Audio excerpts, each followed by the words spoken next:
ஐயனார் துணையில அடுத்து என்ன நடக்க போகுதுன்னு வாங்க பார்க்கலாம்.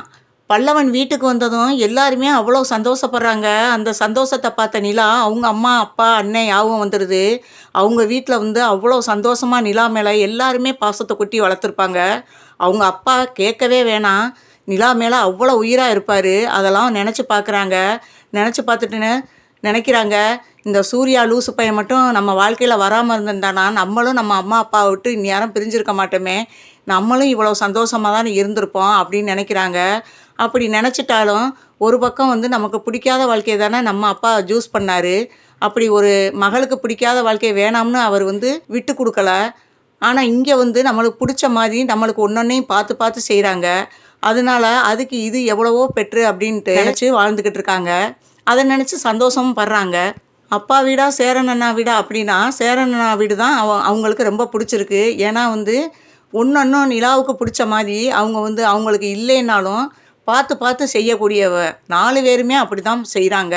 அதனால வந்து அவங்க அப்பா, அம்மா, அண்ணன் யாரையுமே நெனைக்காத அளவுக்கு இங்க இருக்கிறதுனால, அவங்களும் வந்து அத நெனச்சு பார்த்துட்டு அப்படியே விட்டுறாங்க. சோழனுக்கு யுனிவர்சிட்டியிலருந்து ஃபோன் வருது. வந்ததும் அவங்க தான் மேடம் பேசுகிறாங்க. "சோலா எங்கே இருக்கீங்க?" அப்படின்னு கேட்குறாங்க. "என்ன மேடம்?" அப்படின்னவும், "சர்டிஃபிகேட் வந்து நிலாவுக்கு ரெடி ஆயிருச்சு. நீங்கள் நிலாவை கூட்டிகிட்டு வாங்க" அப்படின்னு சொல்கிறாங்க.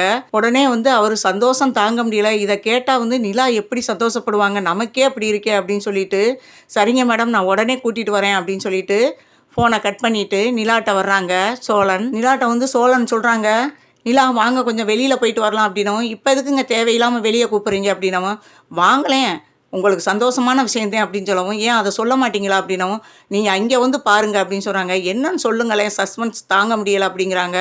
"அதெல்லாம் இங்கே சொல்ல முடியாது, நீங்கள் அங்கே வாங்க. அதை பார்த்தீங்கன்னா நீங்கள் சந்தோஷத்தில் எப்படி நடந்துக்குருவீங்கன்னே தெரியாது. அதை நான் பார்க்கணும்" அப்படின்னு சொல்கிறாங்க. "அப்படி என்ன சந்தோஷமான விஷயம்?" அப்படிங்கிறாங்க. "அதைத்தான் நேரில் வந்து பாருங்களேன்" அப்படின்னு சொல்கிறாங்க. உடனே சரி அப்படின்னு சொல்லிட்டு நிலாவும், "அப்போ சொல்ல மாட்டீங்க என்னட்ட?" "இன்னும் சொல்லவே மாட்டேன், நீங்கள் அங்கே வந்து பாருங்க" அப்படின்னு சொல்கிறாரு. 2 பேரும் காரில் கிளம்பி போய்கிட்டு இருக்காங்க. யுனிவர்சிட்டி வாசலில் போய் இறங்குறாங்க. இறங்குனதும் நிலா கேட்குறாங்க, "என்ன இங்கே மறுபடியும் மேடம் எதுவும் ஃபோன் பண்ணாங்களா?" அப்படின்னு கேட்குறாங்க. "ஆமாம், அவங்கள வர சொன்னாங்க, கூட்டிகிட்டு வர சொன்னாங்க" அப்படின்னு சொல்லவும், அப்போ கேட்குறாங்க, "எதுவும் சர்டிஃபிகேட் ரெடி ஆயிருச்சோ?" அப்படின்னவும், "அதெல்லாம் எனக்கு தெரியாது, நீங்கள் உள்ளே வாங்க" அப்படின்னு சொல்லவும், சரின்னு சொல்லிட்டு உள்ளே போகிறாங்க. உள்ளே போனதும் அந்த மேடம் சொல்கிறாங்க, "நிலா உங்களுக்கு சர்டிஃபிகேட் ஓகே ஆயிருச்சு, இந்தாங்க" அப்படின்னு சொல்லி சர்டிஃபிகேட்டை கையில் கொடுக்குறாங்க.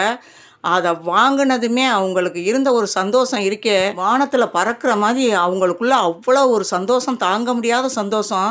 அந்த சந்தோஷத்தில வேகமா போயி, "சோழன் நீங்க இந்த அளவுக்கு வந்து எனக்கு ரிஸ்க் எடுத்து பண்ணியிருக்கீங்களா?" அப்படின்னு சொல்லிட்டு வேகமா வந்து "கை குடுங்க" அப்படின்னு சொல்லி கைய புடிச்சு குலுக்க போறாங்க. சோழன் அத பார்த்ததும், உண்மையிலே வந்து நிலா தானா நம்மளுக்கு கை குடுக்குறது அப்படின்னு சொல்லிட்டு அவர கிள்ளி பார்த்துக்கிறாரு. கிள்ளி பார்க்கவும் வலிக்குது. ஆமா, நிலா தான் வந்து நம்மளுக்கு கை குடுக்குறாங்க அப்படின்னு சொல்லிட்டு, அதுக்கப்புறம் கைய குடுக்குறாரு. கைய புடிச்சதுமே அவருக்கு ஒரு பாசிட்டிவான விஷயங்கள்லாம் நடக்க ஆரம்பிக்குது. அவரு இங்கே இல்ல, இந்த லோகத்திலே இல்ல. அவர் வந்து சொர்க்கலோகத்துக்கு போன மாரி அவ்வளோ ஒரு கற்பனைகள வளர்த்துக்கிட்டு, அந்த நிமிஷமே ஒரு டூயட்டுக்கும் போயிறாரு. நிலாவோட சேர்ந்து டூயட் பாடுற மாரி கனவு கண்டுகிட்டு இருக்காரு அந்த இடத்துலயே. அவங்க கைய குடுத்துட்டு ரொம்ப நேரமா எடுக்காம இருக்கவும், "ஹலோ, ஹலோ" அப்படிங்கிறாங்க. "சோலா என்ன ஆச்சு? சோழன் என்ன ஆச்சு உங்களுக்கு?" அப்படின்னு சொல்லவும், அதுக்கப்புறம் தான் அவர் உண்மையான மனநிலைக்கு திரும்புறாரு. "என்ன நிலா கூப்பிட்டீங்களா?" அப்படின்னவும், "நீங்க இவ்வளோ நேரம் எங்கே இருந்தீங்க? இங்கே தானே இருந்தீங்க" அப்படின்னு சொல்லவும், "இல்ல" அப்படின்னு சொல்லிட்டு நக்கலா பார்த்துட்டு சொல்றாரு. "இல்லங்க, நான் ஒரு சின்ன கனவு கண்டேன்" அப்படின்னவும், "என்ன பகல் கனவா?" அப்படிங்கிறாங்க.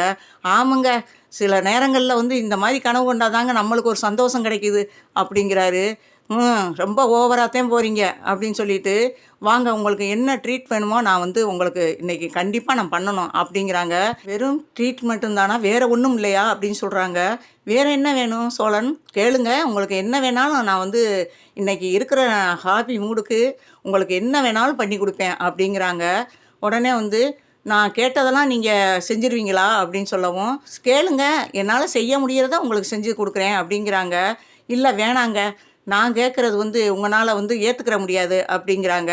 "இல்ல சும்மா சொல்லுங்கங்க" அப்படின்னு சொல்றாங்க. "இல்ல, இல்ல வேணாம்" அப்படிங்கிறாங்க. "இப்ப சொல்ல போறீங்களா இல்லையா?" அப்படின்னு நிலா கேட்குறாங்க. "ஐ லவ் யூ மட்டும் சொல்லுங்க" அப்படிங்கிறாங்க. "என்னது?" அப்படின்னு சொல்லிட்டு, "கொஞ்சம் இடம் குடுத்தா மடத்த பிடிக்க பார்ப்பீங்களே, இதுக்கு தான் வந்து உங்களோட அளவோட வச்சுக்கிறணுங்கிறது. ஏதோ எனக்காக இவ்வளோ ரிஸ்க் எடுத்து செஞ்சுட்டீங்கன்னு சொல்லி நான் உங்கள்ட்ட கொஞ்சம் இறங்கி பேசுனோம்னா, நீங்க வந்து வேற மாரி வந்து கற்பனை உலகத்துல மிதத்துக்கிட்டு இருக்கீகளா? ஓ! இத நெனச்சு தான் இப்ப கற்பனை பண்ணிக்கிட்டு இருந்தீங்களா? அப்படிங்கிறாங்க. இல்ல நிலா அது வந்து அப்படின்னோம். நீங்க ஒண்ணும் பேச வேணாம். பேசாம வாங்க. நான் வீட்லயே எல்லாத்துக்கும் சேர்த்து நான் ட்ரீட் குடுத்துக்கிறேன் அப்படிங்கிறாங்க. ஒண்ணும் சொல்ல முடியாம பின்னாடியே போறாரு சோழன்.